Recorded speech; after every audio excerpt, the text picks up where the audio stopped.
When Curtis suddenly said he could help, Mrs. Wilson was overjoyed. But Wendy wasn't happy at all. She wasn't focused on the Wilson Group. In fact, she didn't really care if the Wilson Group lived or died. She just wanted to turn her life around, marry some rich guy, and become the envy of everyone. That's how she'd reach the top. If that happened, the Wilson Group would just be her family's property. What did that have to do with her? What was really upsetting her now was how cold Gerald was being, and how lost she felt about her future. As for the Wilson Group, she couldn't care less. Seeing her just standing there, Mrs. Wilson quickly nudged her and said, "Wendy, what are you spacing out for? Thank Mr. Curtis right now." Wendy was stunned. She looked up and said, "Thank him for what?" Mrs. Wilson said angrily, "For offering to help the Wilson Group, of course. Are you stupid?"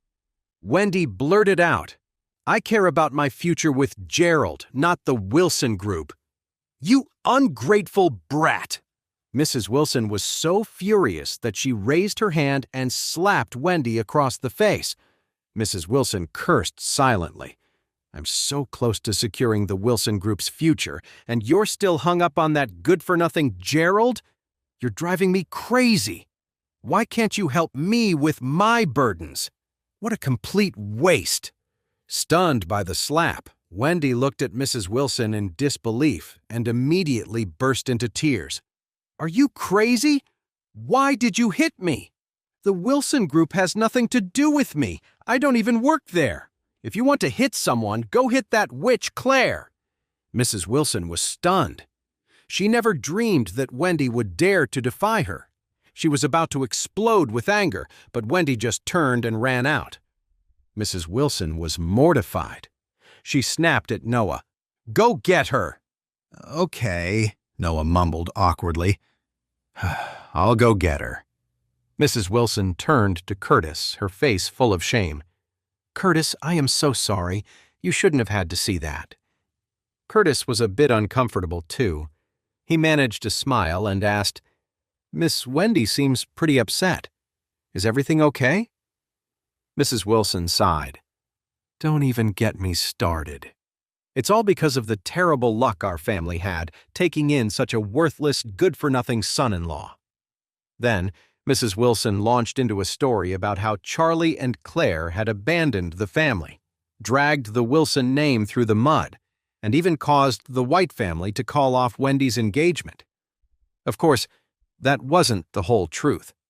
In Mrs. Wilson's version, the blame fell entirely on her ungrateful son Jacob and his family. She claimed they betrayed their own flesh and blood, and even forced her to get on her knees and beg them. Curtis looked a little uneasy hearing this. He sighed. To have family members act like that? It's just awful. Mrs. Wilson dabbed at her eyes, then looked at Curtis and pleaded, "Curtis, you're the chairman of the Altura Group. If you could just help us, I know the Wilson family can make a comeback." "Oh," Curtis smiled awkwardly. "Well, to be honest, investing is something you have to be careful with. First, I'd need to understand the Wilson Group's current situation.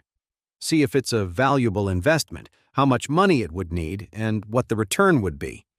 Only then can I decide whether to invest." Mrs. Wilson knew perfectly well that the Wilson Group was a total mess. If anyone looked at the actual numbers, they'd never invest. What was there to even consider? Pouring tens of millions of dollars into the Wilson Group would be pointless. Ever since the M. Grand Group cut ties with them, everyone was just waiting for them to fail. Besides, the Wilson Group was in the construction and design business, which meant they needed clients. If no one wanted to hire them, they'd just sit idle. Realistically, nobody would invest in the Wilson Group unless it was some fool with more money than sense. You could tell just by looking at him that Curtis was a sharp businessman. He would never help for free. He'd only put up the cash if he saw a clear path to a solid return. Mrs. Wilson thought for a moment and said to Curtis, "Curtis, here's an idea. You've just arrived in Orris Hill. Your father and my late husband were connected. We should get to know each other better. Why don't you stay with us for a while?"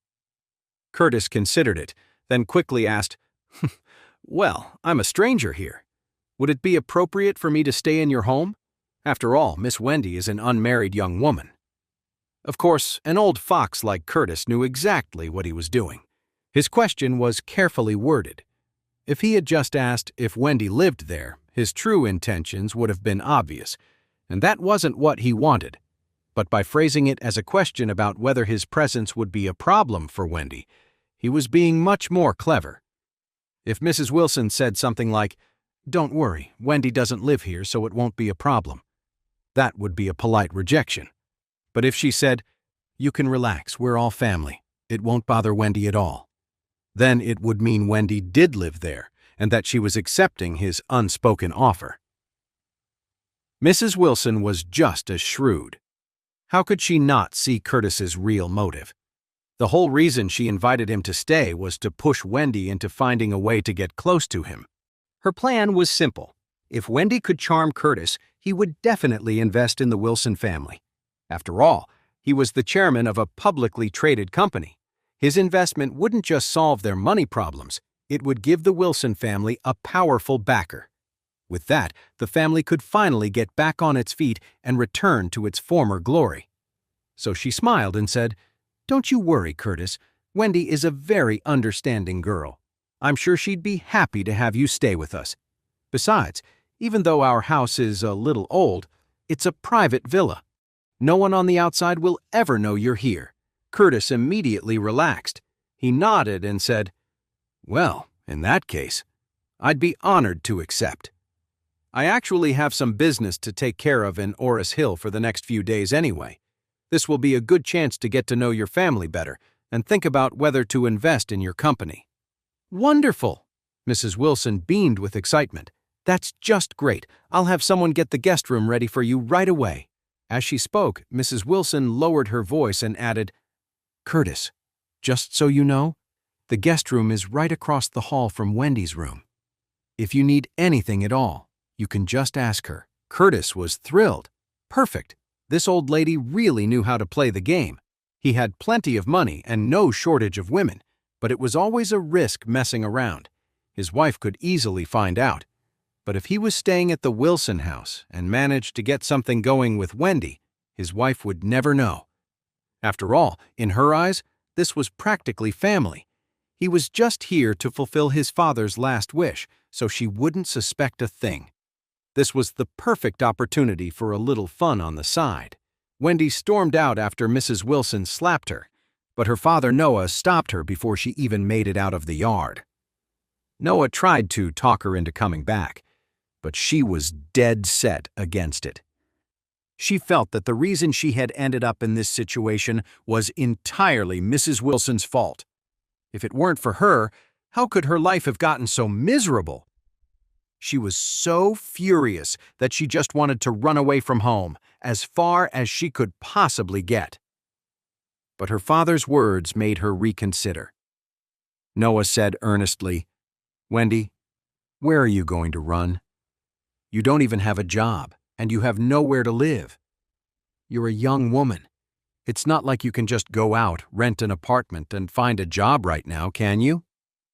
Your grandma was wrong. But what other choice do we have besides sticking by her? After all, she's the head of the Wilson family." Wendy was quiet for a moment, thinking over what her father had said. If she left the Wilson family, she really would have nowhere to go.